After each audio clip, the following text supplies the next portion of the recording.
I will introduce our next speaker, Michał Marszałek. Was that correct? Yes, more or less correct. It's a doctoral. Okay, you learn. And you're a member of the project on First Corinthians led by Professor Bruyne. And your doctoral research aims to analyze the text of First Corinthians through its citations in the writings of Augustine of Hippo. And today we get a glimpse of this, I think, through your paper titled Augustine's Text of First Corinthians, an Analysis of Primary Citations. Give him a welcome.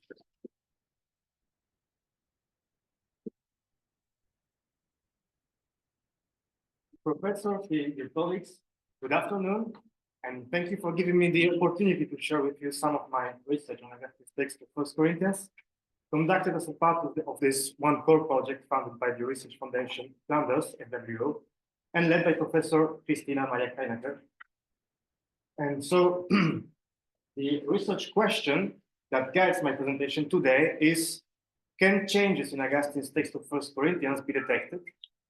And if so, is there any relationship between those changes and, on the one hand, the chronology of Augustine's writings, and on the other hand, the various literary genres of his works? So let's start with a few methodological considerations. How did I proceed in this research? So first, I collected Augustine's quotations from 1 Corinthians using the dixi database of patristic citations. Currently, there are some 7,388 quotations of Augustine's text of First Corinthians in the database, and all these biblical references do not share the same character. Some of them are allusions or adaptations, and some convey a clearly identifiable biblical text. So this stresses the need for criteria to select the citations for my analysis. So I started my search for this criteria by building on the distinction proposed by the host of this colloquium, Professor Hugh Houghton. So he coined 2 categories, primary and secondary citations. The primary citations are those most likely copied from a biblical codex. They are usually longer and often preceded by an introductory formula, quotation mark, and compared with the biblical tradition of the text, they should not show signs of paraphrase. On the other side, the secondary citations are most likely given from memory. They may have been altered and convey what Houghton named Augustine's mental text. In short, Houghton aimed to distinguish the citations given from a codex from those quoted from memory. Now, my goal is a bit different. For that reason, I slightly adapted Houghton's criteria for selecting the primary citations in my research. Given that I aim to trace changes in Augustine's text of 1 Corinthians, I focused on the instances where Augustine indicates in some way that he's citing a biblical text. Now, Augustine can do it in various ways. For instance, he can use an introductory formula, a quotation mark, referring to Paul, such as Paulus or Apostolus dixi, etc., or referring to scripture, such as scriptum est or sicut ad Corinthius digit, etc. Now, given that, according to Augustine, the best interpreter of scripture is scripture itself, some exegetical questions can also be considered indications of a citation. As in this case, you can see on the screen, where Augustine explains 2 Corinthians 5:13 with the citations of 1 Corinthians 2:2. By following this criteria, I selected my primary citations and compiled them in a sort of continuous text, indicating the diverging readings below the words concerned. That way, it is easy to observe changes in Augustine's text. I started analyzing several cases of these changes, and today I would like to share with you one of them, the example of Augustine's text of 1 Corinthians 2:2. So on the top of the slide, you can see the Greek text from Nestle 28 with the variant readings below, followed by the text from the Stuttgart Vulgate Editio Quinta. In the table below, I put the text from Augustine's citations. So I found 7, let's say, primary citations of 1 Cor 2:2 in Augustine's works, and I grouped them into 5 categories according to the text they convey. So as you can see on the slide, the first category, A, is characterized by the use of the interrogative particle numquid and the verb iudicaui, I decided, I judged, and intervos among you. The second, B, also reads numquid, but differs from A in the reading dixi, I said, instead of iudicaui. It also has a different word order, intervos scire instead of scire intervos. The category C follows A and B in the use of numquid. It also agrees with B on the reading dixi. However, it differs from A and B in using uobis instead of intervos, which has the same meaning. D differs from the previous text by the simple negation non, but agrees with A in the reading iudicaui, and with C in the syntagm uobis.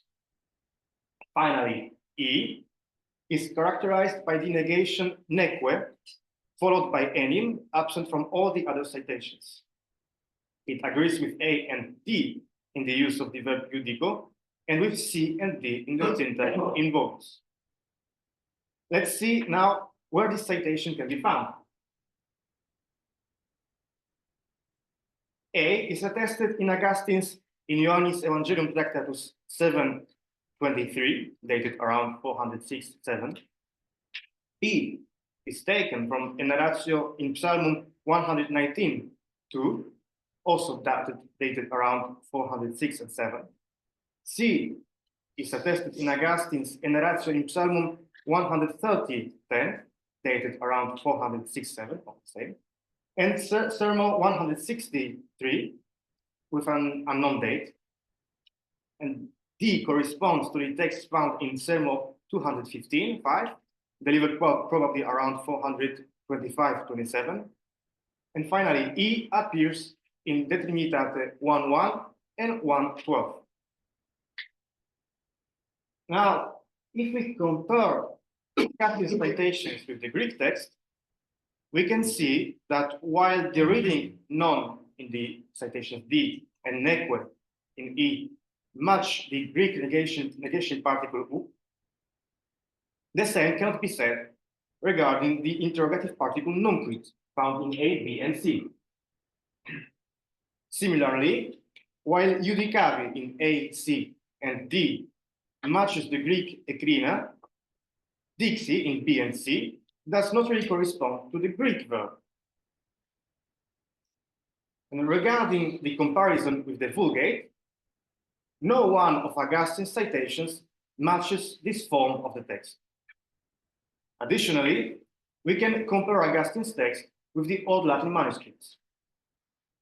And for that purpose, I use the synopsis of Vitus Latina manuscripts of 1 Corinthians produced here at HC. Thank you. And on this slide, you can see variant reading in Augustine citations. There is one, let's say, box for every kind of variant, and the list of manuscripts or Latin manuscripts attesting to this variant, to this readings. It can be observed that most of the variants are witnessed in the Old Latin manuscripts. However, the reading numquid and dixi are absent from the extant manuscripts. Nonetheless, Vitus Latina 58 witnessed the reading dicam, which can suggest that the verb dicere was somehow present in the Latin tradition of the text. An important observation could be that Augustine's citations E match the text of Vitus Latina 64. These are the only Augustine citations of this verse corresponding to a biblical codex. Previous scholars, such as Donatien de Bruyne, already spotted a proximity between Augustine's text of the Pauline letters and the text of these manuscripts. And the citations of 1 Corinthians 2:2 from De Trinitate confirm this observation. And now I would like to focus on the reading numquid and dixi, which do not match the Greek text nor the Vulgate, and are not attested in any old Latin manuscript. So let's speak about the citations A, B, and C. What they have in common is that they all come from Augustine's homiletic works. In Ioannis Evangelium Tractatus 7 is, well, Tractatus in general is a compilation of Augustine's homilies on the Gospel of John. In Narrationes in Psalms 119 and 130 are homilies on Psalms. And Sermon 160, as its title indicates, is a sermon. So when I first spotted this, my impression was that the variants numquid and dixi would be some rhetorical adaptations of the text. Augustine would have cited 1 Cor 2:2 as a question to better involve his audience. Similarly, the verb dico, which is more general than iudico, could also be explained as Augustine's attempt to reformulate the verse in a simpler words. However, when I started digging a bit deeper, I realized that the situation was much more complex. So let's start with Sermon 160. Augustine begins this preaching by recalling 1 Cor 1:31, which was read during the liturgical service. We have been admonished by the apostle that whoever boasts should boast in the Lord. Then he cites the verse of Psalm 70, which was sung during the reading, the liturgy. In your righteousness, rescue me and free me. Augustine connects both citations, and in the first two sections of this sermon, he extensively comments on what it means to boast in the Lord's righteousness. Afterwards, in the section 3, he starts a new argument by recalling the following verses from 1 Corinthians, chapter 2, verses 1 and 2. Here, verse 2 features the two particular readings, numquid and dixi.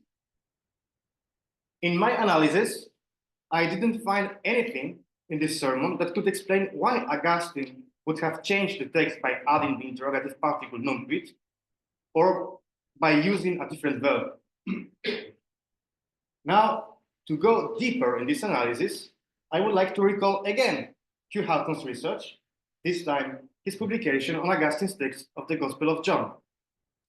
In this book, Halton gave several interesting observations on Augustine's preaching habits, which may be useful in analyzing the variants in 1 Cor 2:2. Halton states that Augustine appears usually to have preached extempore, so he did not really prepare his sermons in advance beforehand. Moreover, while he may have meditated on his words in advance, there is no indication that Augustine relied on written notes. He was more or less improvising his speech. And finally, it is clear that for most, if not all, of his expository sermons, Augustine preached from a biblical codex. So Augustine used to have in front of him the text he was commenting on. If we take into consideration these observations, it appears plausible that in Sermon 160, when preaching on the text of the liturgical reading of the day, Augustine was using a biblical codex. Although it cannot be said with certainty, given that Augustine does not state it explicitly, it is suggested by how Augustine structures his sermon, by citing biblical verses in order and commenting on them. Well, this hypothesis does not explain the why of the variants numquid and dixi, yet it implies that such a form of the biblical text was somehow circulating in the Latin biblical manuscripts, even though none of the surviving ones conveyed it. Now, let's move to the remaining passages.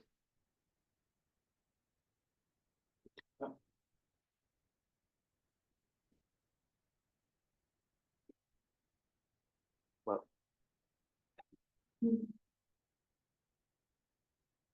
oh, it's time to upload, it's time to download something else. okay. We all know the problems. Okay, try. You were supposed to see. Okay, here we are. Thank you. Well, what is striking here is that in Narraciones in Psalmos 119 and 30, as well as in Ioannis Evangelium Tractatus 7, are dated to the same period, that is around the years 406 and 7. Indeed, they are parts of a collection of sermons Augustine preached in Hippo at that time. In these sermons, I didn't find anything that could indicate that Augustine was actually using a codex. Yet, in Narraciones in Psalmos 119 and 130, he clearly states that he's citing both words, enim and Paulus Apostolus hoc dixi. I also didn't find anything that could explain why Augustine would have changed his biblical text. Now, while the citations in both Narraciones in Psalmos, Augustine quotes the variants numquid and dixi, in his sermon on the Gospel of John, he uses the verb iudicaui. This is the major difference in all these citations. We could ask ourselves, why does he change the verb here? And I would like to propose a plausible explanation for that. At the beginning of the section 23 of the Tractatus 7, Augustine recalls his preaching on Psalm 119 and resumes its main points. Here, he is clearly evoking his own ideas from memory. It is therefore plausible that the use of the verb iudicaui is due to citing the text from memory. Augustine knew both forms of the text, the one with numquid and dixi, and the other one with a negative particle and the Greek and the verb iudico. While citing from memory, he may have mixed both, and that way, he made a new kind of citation. Now, to finish my presentation, I would like to draw a few conclusions. By applying my criteria for selecting Augustine's citations of 1 Corinthians, I could trace changes in his text throughout his diverse works. Now, the case of 1 Corinthians doesn't work anymore.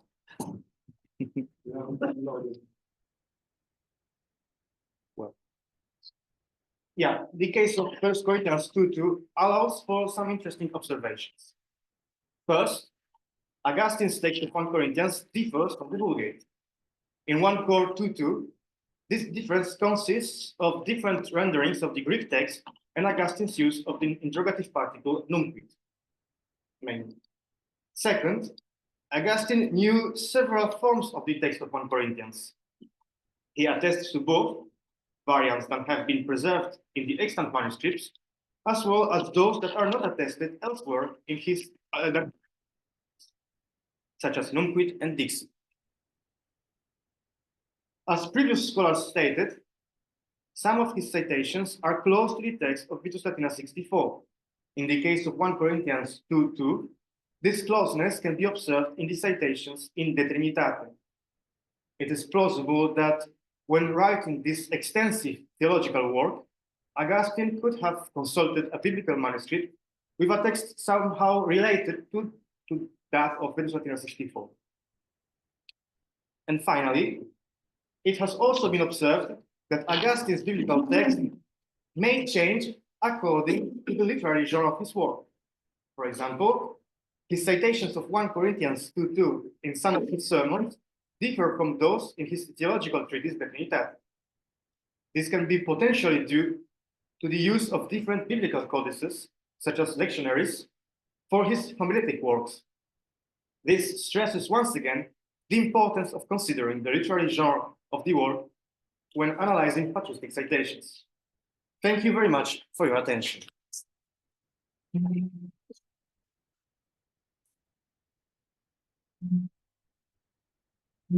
Please, questions. I have one question, but I'll go let you. Okay, I will pose my question. I was thinking about a variant E with enim. So it reflects God. And isn't that different from the others because it points to the context? So it depends on where we are in the Trinitate. So we must handle them with caution, these particular, like a God, for example, because it depends on the context where Augustine is. That was my thought. Not necessarily citing. If you don't need the God in the context, you will skip it.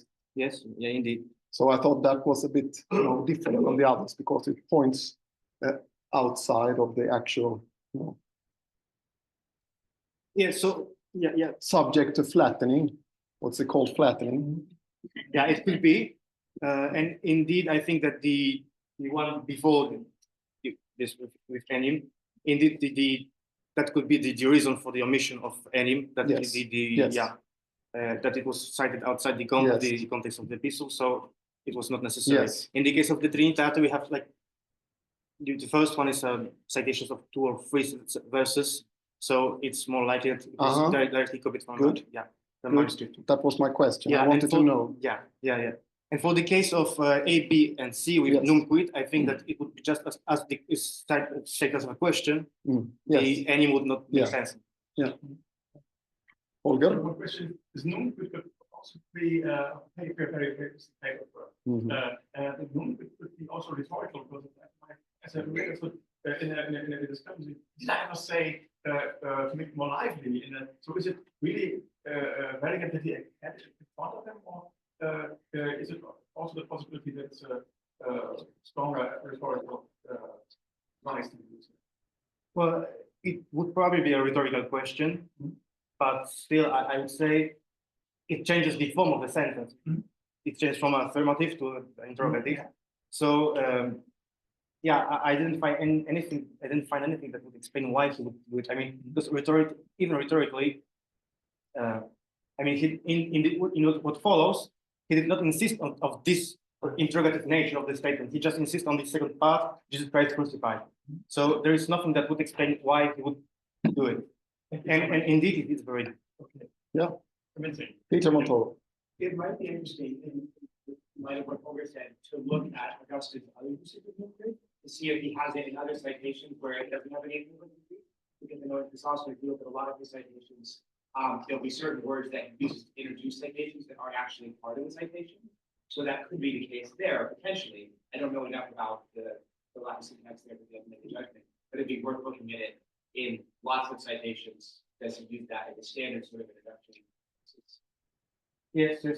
So what I observed till now is that sometimes he turns his citations into questions, but usually it's just parts of citations, and in a bigger questions when he adds a lot of material, so we can easily see that actually he just put this citation in his question. But just to turn a complete citation into a question, and especially in the case of the Sermon 160, when he gives 2 citations, one after the another in order, it makes it very, very strange.